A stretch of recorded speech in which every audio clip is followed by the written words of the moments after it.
What's good, YouTubers and YouTubettes? This is JB Sports, back again with another one. We're going to talk about the big lie in boxing. And I'm going to call it the step-aside lie, involving Deontay, the Bronze Bomber, Wilder.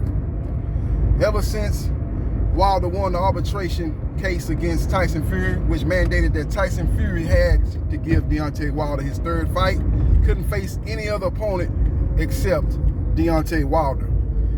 You know, Tyson Fury's dad came a couple of days ago and did an interview and said that, look, Tyson, what he need to do is he need to drop the WBC belt and go ahead with the Anthony Joshua fight. Don't worry about no WBC belt. Everybody know he's the true champion. He's the Ring Magazine heavyweight champion. He's the lineal heavyweight champion. So don't worry about the WBC belt. Push ahead with the Anthony Joshua fight.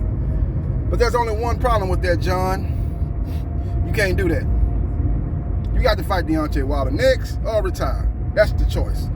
It ain't no drop the belt, then go ahead and fight Anthony Joshua. That's not part of the equation, John. That's not part of the equation. You got to fight Deontay Wilder or retire.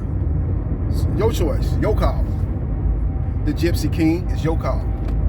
So let's move on past that bald-faced lie and move on to another bald-faced lie, that being the step-aside money that Deontay Wilder was allegedly offered or could take to step aside and let Anthony Joshua and Fury fight go forward. And the only problem with that is Deontay Wilder never asked for the step-aside money. That's the problem. He never wanted step-aside money.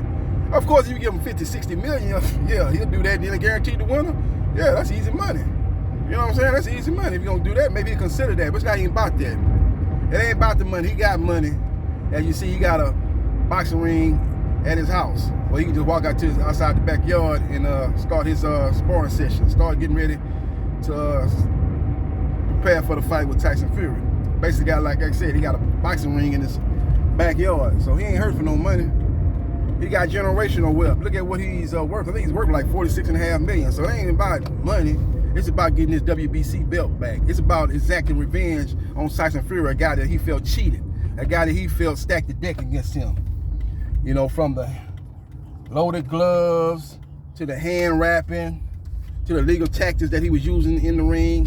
You know, mauling Deontay Wilder. Kenny Bayless would sleep at the wheel, didn't warn him not one time in that fight. All the dirty tactics he was doing, leaning on Wilder, had him in the headlock at one time. Kenny Bayless, you know, was sleep at the wheel. That's all there was to it today. He was asleep at the wheel. I hate to go another route and say he was paid off, which I don't think that's the case, but it's one of the two. Because he was either asleep at the wheel or he was paid off. One of the two.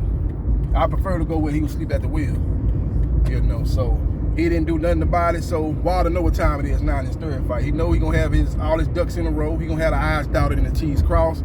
He gonna have Malik Scott in there watching Tyson Fury do the hand wraps and put the gloves on. He's gonna make sure everything's on up and up. Now, last time he had Jay Diaz, I'm not gonna blame Jay Diaz for anything. It's just, I don't think he knew what he was looking at. You know, number one, you got to know what to look for. You know, you can have somebody in the room looking at something all day long, but they don't know what to look for, or know what to look out for.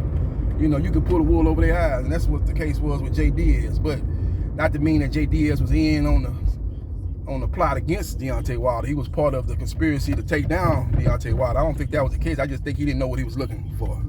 And when he was in there watching Tyson Fury do the hand wraps and putting the gloves on. But that's neither here nor there. We have Malik Scott in there this time, a guy that's been in boxing, a guy that knows what to look for. You got to understand that Antonio Margarita was a guy that had been loading up his gloves, been putting plaster on his hand wrap. But it took a guy that knew what he was looking at to bust him, that being Nassim Richardson. You had other trainers in there watching him get his hand wraps in previous fights for Antonio Margarita. They was able to pull the wool over their eye because they didn't know what to look for. Just because you're a trainer, you know, a boxing coach, don't mean you really know everything about the sport. Let me just put it to you like that. And that's obviously was the case with Jay Diaz and the trainers before Nassim Richardson and Antonio Margarita case that missed the plaster on his hand wraps, because we know that was not the first time that he did it when he got caught before the Sugar Shane Mosley fight.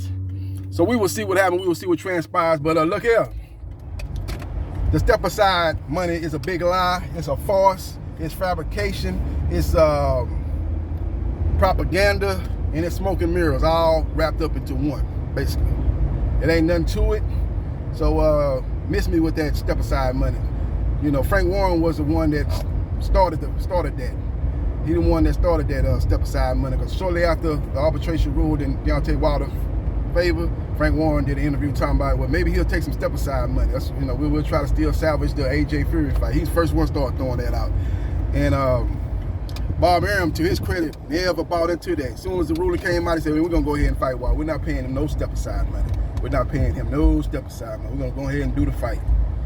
But you know, by him saying that, he kind of denounced it, but he kind of put a shining light on it at the same time. Because he denounced it, but he was like, we're not going to offer him step aside money like Deontay Wilder might have wanted step aside money, or Deontay Wilder might have asked for step aside money, and they said, no, we're not going to give it to you. We're going to have to go ahead and fight Fury. Like Wilder was one maybe looking for step aside money.